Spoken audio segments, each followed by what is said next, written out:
Watu wengi wanapenda kujua na kujifunza kuhusu maisha ya kila siku za wanadamu wa kipindi cha Nuhu.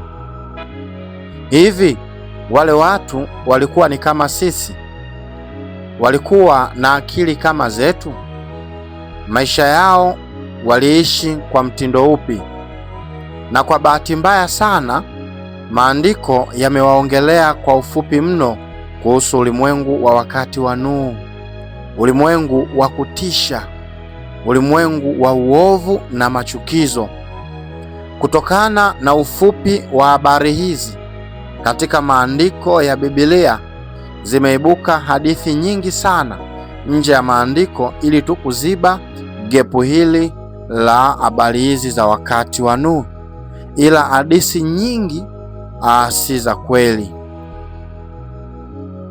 Sasa pamoja na uchache wa mambo haya, ila hapa Biblia haikutuacha gizani kabisa tusijue kuhusu kizazi hiki. Kuna mambo mengi ambayo ni kama yamejificha hapa, ila kwa neema ya Mungu tutayaweka nuruni, na maswali yote kuhusu jamii za ulimwengu wa Nuhu yataisha kabisa. Jina langu ninaitwa Mwalimu Vincent Mwakisyala na hii ni Hazina ya Kanisa. Wewe ambaye hujasubscribe channel yetu, basi unapitwa na mambo mengi. Subscribe sasa na kushare kwa watu wengine wengi ili nao wasipitwe na Mungu atakubariki. Je, kulikuwa na malaika waliojifanya wanadamu wakavaa miili ya kibinadamu na kulala na wanawake wa kibinadamu na kuzaa nao?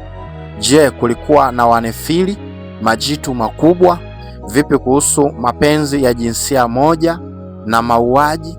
Sasa ili tuelewe vizuri kabisa, lazima tuanze kile Biblia inasema na tuone kipo wazi kiasi gani, na kama kimefichwa basi kwa neema ya Mungu tunaweza tukakifichua. Kwanza tuanze na vitu ambavyo Biblia imeviongelea.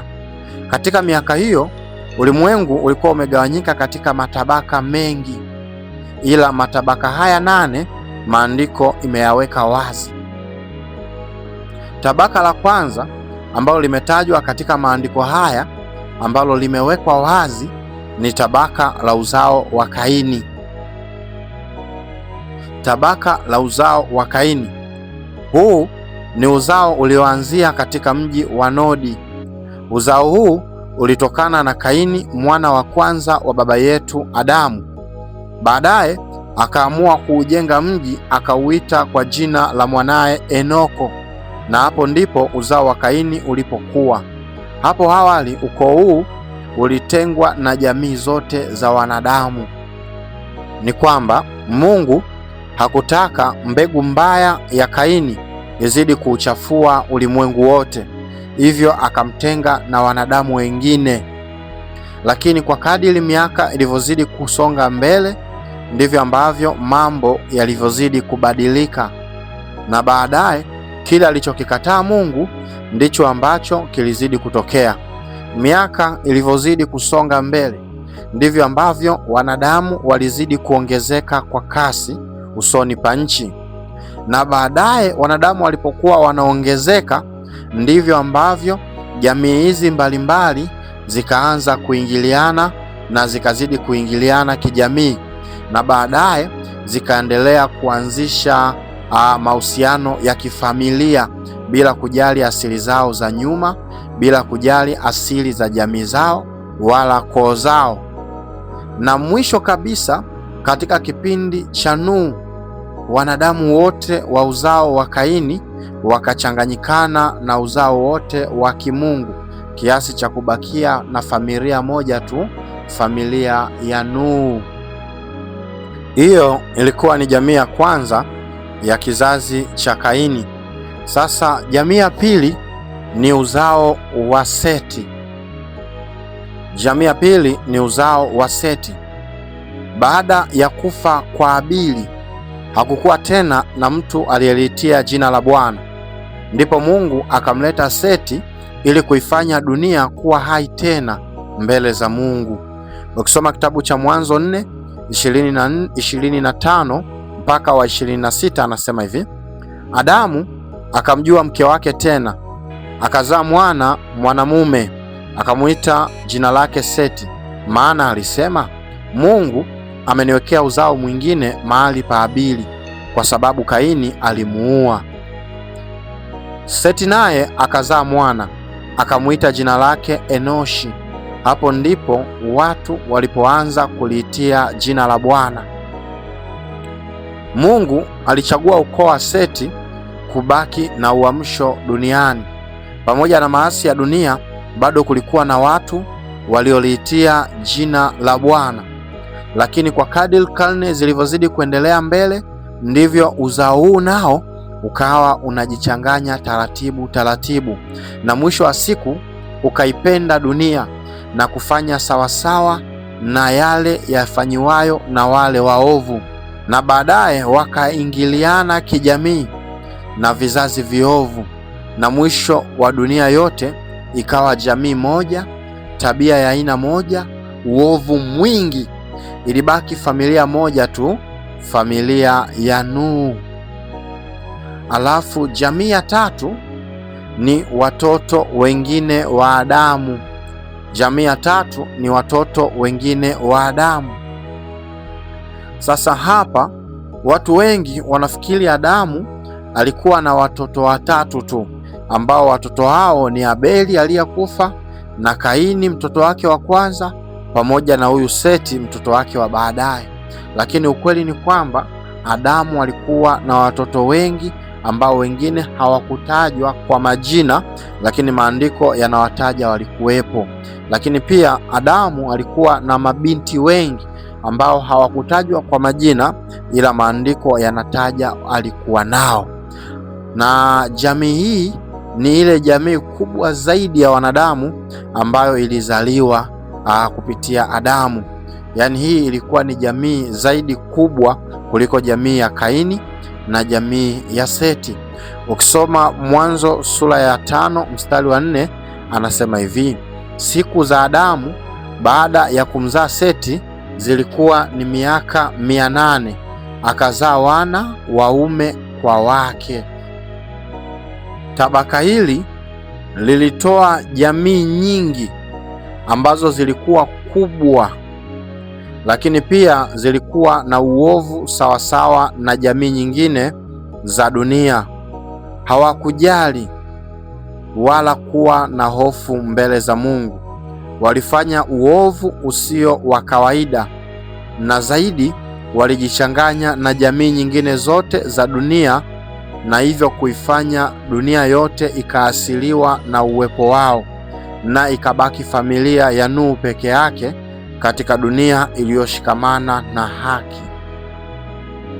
Alafu tabaka la 4 au aina ya 4 ya jamii ilikuwa ni jamii ya Wanefili na watu mashujaa. Jamii ya Wanefili na watu mashujaa. Zamani hizo pia, moja ya shughuli kubwa iliyokuwa ikiendesha maisha ya wanadamu ilikuwa ni uwindaji. Kulikuwa na wanyama wengi wakubwa ambao wengi hawapo tena katika dunia ya leo. Kulikuwa na yale manyama makubwa mno, na wengine hatuwajui hata walikuwa wanafananaje. Ushujaa wa kipindi hicho ulitokana hasa na uhodari wa uwindaji. Jamii za wawindaji walioweza kuwakamata wanyama wakubwa walionekana mashujaa. Baada ya sifa nyingi, walifanya sherehe na anasa kiasi cha wema kubaki familia moja tu ya Nuhu. Sasa Wanefili walikuwa ni watu wakubwa mno. Miili yao ilikuwa imekwenda sana hewani. Walikuwa na maumbo makubwa. Watu hawa walitokana na mchanganyiko wa mwingiliano uliotokana na jamii za wanadamu wa kale. Jamii hizo ziliingiliana bila kujali asili zao wala makatazo yao wala miiko yao ambayo Mungu aliwawekea. Vizazi hivi vilivyozaliwa sasa, baadhi ya watoto sasa homoni zao hazikuweza kubalance kabisa na kusababisha watoto hao walikuwa wakubwa mno, ambao walikuwa na maumbo yanayotisha. Mbaya zaidi ni pale inapoonyesha kuwa wale wana wa Mungu ambao Mungu aliwachagua na kuwatenga wakaamua kwenda kulala na wanawake wengine wa wanadamu wengine wa jamii nyingine, kitu ambacho kiliumiza moyo wa Mungu kwa kuona wanaharibu mbegu njema yote ambayo Mungu aliikusudia. Ikabidi Mungu aamue kuilinda mbegu njema iliyoonekana, kwa kuwa aliona asipoilinda mbegu hiyo, baada ya karne chache zijazo hakutakuwa na wema kabisa, hata kwa mbali. Yaani Mungu aliona wema unakwenda kupotea kabisa baada ya miaka michache. Hivyo Nuhu akapata neema machoni pa Bwana. Sasa hapo pia kuna jambo la kulijua kuhusu Wanefili. Kuna wapo wanaoamini kuwa hawa majitu walitokana na malaika, ila muktadha wa andiko inakataa kabisa. Tunaona mwingiliano wa jamii hizi ndio ililokuwa chukizo kubwa mbele za Mungu, lililosababisha uovu kuenea.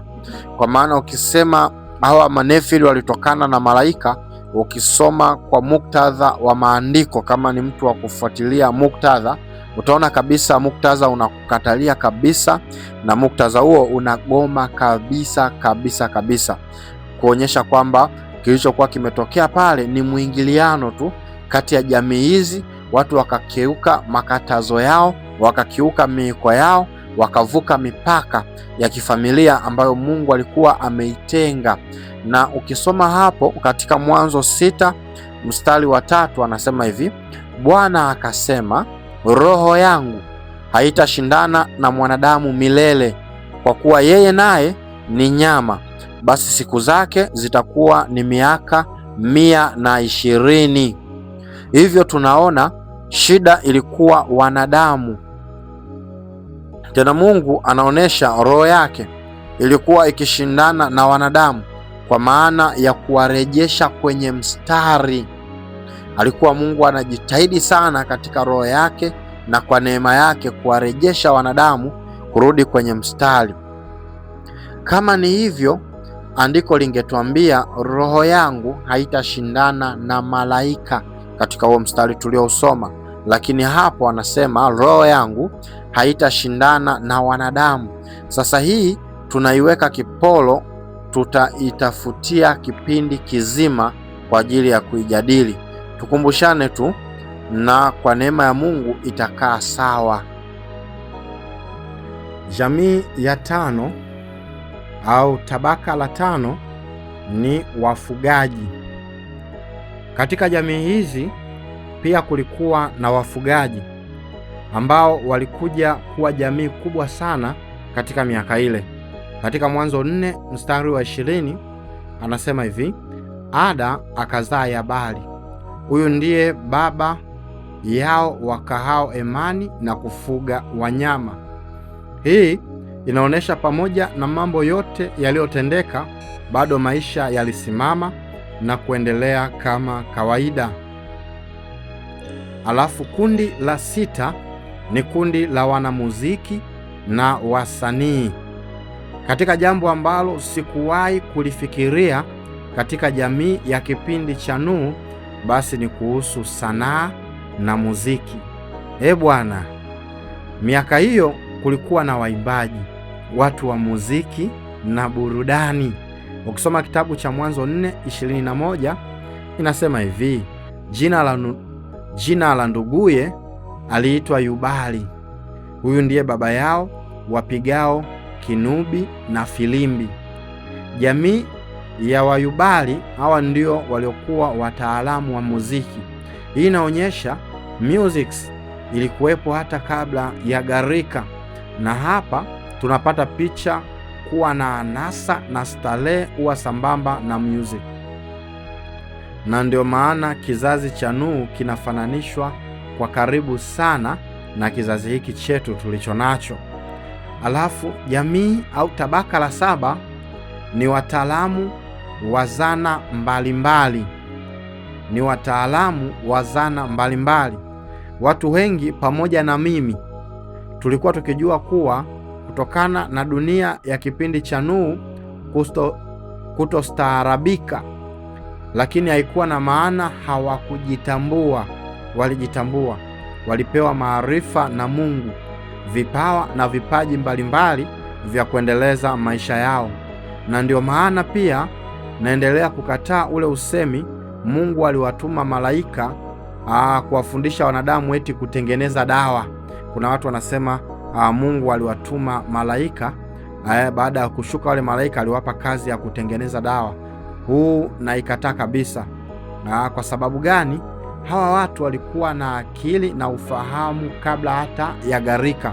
Walikuwa na ujuzi, walikuwa na weledi, walikuwa na uwezo wa kulima, walikuwa na uwezo wa kuimba, walikuwa na uwezo wa kutengeneza vinubi, walikuwa na uwezo wa kutengeneza filimbi, walikuwa na uwezo wa kutengeneza majembe na silaha, walikuwa na uwezo wa kufanya mambo mbalimbali kama ambao tumeyasoma hapo. Kwa maana hiyo hata uwezo tu wa kujua hii ni dawa, hii ni tiba walikuwa nao, na hawakuhitaji malaika wa kuwafundisha eti kwa kipindi maalum kwa ajili ya kujifunza ya kufundisha watu hawa matumizi ya dawa. Kwa hiyo maisha waliyajua tangu Adamu alipomwasi Mungu. Walikuwa na ujuzi, yaani tangu Adamu anafukuzwa bustanini alikuwa tayari na ujuzi wa kuendelea na kuyafanya maisha. Ndio maana unaweza ukaona Abili na Kaini. Kaini ameanza kulima tangu miaka hiyo, yaani wamefukuzwa Adamu, lakini Kaini analima, ana akili ya kujua kwamba ardhi zitatoa mbegu, ana akili ya kulima na kupanda. Kwa maana hiyo wale watu walikuwa na ujuzi wa kutosha. Kwa maana hiyo haya maandiko ambayo watu wanayasoma nje ya vitabu vya Biblia kwamba kulikuwa na malaika waliwafundisha watu wakawapa maarifa ya kutengeneza dawa, baadaye wakaanza kuwatamani, hayana ukweli wowote. Nimesema ipo siku tutatafuta kipindi maalum kabisa cha kuyaongelea mambo haya. Ukisoma kitabu cha Mwanzo 4 mstari wa 22, Biblia inasema Sila naye akamzaa Tubal Kaini, mfua kila chombo cha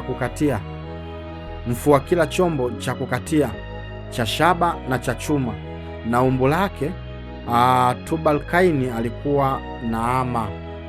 Hili jitu Tubal Kaini lilikuwa hodari, alikuwa ndiye mfua vyuma wa kwanza, mtengeneza silaha, majembe na kadhalika, mtu mwenye vipaji vingi, japo alikuwa ni miongoni mwa waoaji wa mitaala wa kwanza, yaani miongoni mwa watu walioanza kuoa wake zaidi ya mmoja, alikuwa ni hili jitu, kwa sababu lilikuwa na akili, lilikuwa na ujuzi, lilikuwa na maarifa, lilikuwa na vipaji vingi, liliweza kutengeneza zana mbalimbali za chuma, ni majembe, mapanga, likawa linafanya mambo mengi. Lakini tuliona pia lilioa wake wengi, lakini pia lilikuwa ni liuaji. Hili jamaa baada ya kuwa limemuua ndugu yake likatamka laana ya Kaini baba yake, kwamba kama Kaini alilaniwa basi mimi nilaniwe mara 7. Hivyo unaona watu hawa walikuwa waovu kabisa. Kwa hiyo hatujui moja kwa moja dunia ya wakati huu ilikuwa ina maendeleo kiasi gani, ila ilikuwa na watu wenye maarifa makubwa. Tabaka au jamii namba 8 ni watu wengine ambao hawakutajwa kwa majina. Kuna baadhi ya makundi mengi sana kipindi hiki ambacho hayajatajwa kabisa, mengine hayakutajwa moja kwa moja, ila haya yote pia yalikuwa na uovu mkubwa uliopita kiasi, ambapo ukisoma kitabu cha Mathayo 24 mstari wa 38 anasema hivi: kwa kuwa kama vile siku zile zilivyokuwa kabla ya gharika, watu walivyokuwa wakila na kunywa, wakioa na kuolewa, hata siku ile aliyoingia Nuhu katika safina. Maneno ya Yesu yanatupa picha kwa namna fulani kuonyesha mwingiliano mkubwa uliokuwepo katika zamani za Nuhu. Maana anatumia neno walikuwa wanaoana ovyo ovyo, wanaoa na kuolewa. Kwa maana hiyo jamii zilikuwa zina mwingiliano mkubwa. Watu walikuwa wakioa na kuolewa, wakila na kunywa kiasi ya kukua tena na mtu aliyemjali Nuhu, ikabidi aingie ndani ya safina bila hata ya wao kugundua. Hebu ona maisha ya Nuhu ambavyo yalikuwa ya shida. Huyu bwana alimshikilia Mungu katikati ya uovu unaoushuhudia kwa macho. Kuwafundisha wanaye kumshika Mungu wake haikuwa jambo rahisi. Unaweza ona kwa nini Mungu anamheshimu sana Nuhu, pamoja na kwamba mwishoni Nuhu alikuwa mlevi asiyejitambua. Aliyaona mambo mengi Nuhu, aliyaweka mambo mengi moyoni, alivumilia mambo mengi, aliyeishi maisha ya shida maisha yake yote kwa kuishi katikati ya jamii hizi. Alifanya kazi kubwa. Kwa maana hiyo mwishoni akaamua kuwa tu ni mtu wa pombe na mlevi, lakini bado Mungu alimheshimu. Mtu huyu anastahili heshima. Aliathirika na mambo mengi na akabaki na Mungu wake. Sasa naomba kufikia hapa kwa leo tufike mwisho wa kipindi hiki, ila tukutane katika mwendelezo wa kipindi kijacho, ambapo tutaendelea kuona ile kazi ya ujenzi wa safina iliwezaje kuchukua miaka 120. Changamoto gani ilikuwa ni kubwa katika ujenzi wa safina hiyo, na waliwezaje kuijenga safina kubwa namna ile kutosha wanyama wengi waliopatikana katika kipindi hicho na vyakula vyao. Iliwezekanaje kusurvive gharika kubwa namna ile?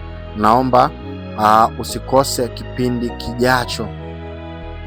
Neno moja ambalo natamani ni kuache nalo ni kwamba kizazi hiki tulicho nacho ni kizazi kinachofananishwa kwa karibu sana na kizazi hiki cha Nuhu. Hivyo usijifanye dhaifu sana wa maovu eti huna jinsi. Nuhu alipitia zaidi ya hayo ambayo unayaona na aliyashinda.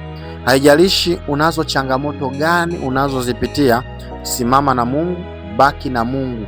Wewe ni shujaa, wewe ni mtakatifu wa Mungu. Tunza utakatifu wako. Kama una mapito, unapita kwenye sehemu ngumu sana kiasi cha kwamba unahisi kumwacha Mungu, unahisi kumwacha Yesu, unahisi kuacha wokovu, unahisi kurudi nyuma, unahisi kutenda dhambi, basi ninaomba unaweza ukawasiliana nasi katika namba hizi ambazo utaziona hapo hivi punde, na yule ambaye anatamani kuokoka naye unaweza ukawasiliana nasi kwa namba hizo hapo. Jina langu ninaitwa Mwalimu Vincent Mwakisyala. Namba zetu ndo hizo ambazo unaziona hapo. Unaweza ukawasiliana nasi kwa ajili ya ushauri, lakini pia kwa wale wanaohitaji maombi unaweza ukawasiliana nasi pia, na Mungu anatenda. Na wewe ambaye unahitaji kusapoti huduma hii, basi unaweza ukazitumia namba hizo. Hii ni hazina ya kanisa, na wewe ambaye bado hujasubscribe channel hii, basi ni kuombe usubscribe sasa na kushare kwa watu wengine wengi, na Mungu atakubariki. Tukutane wakati ujao.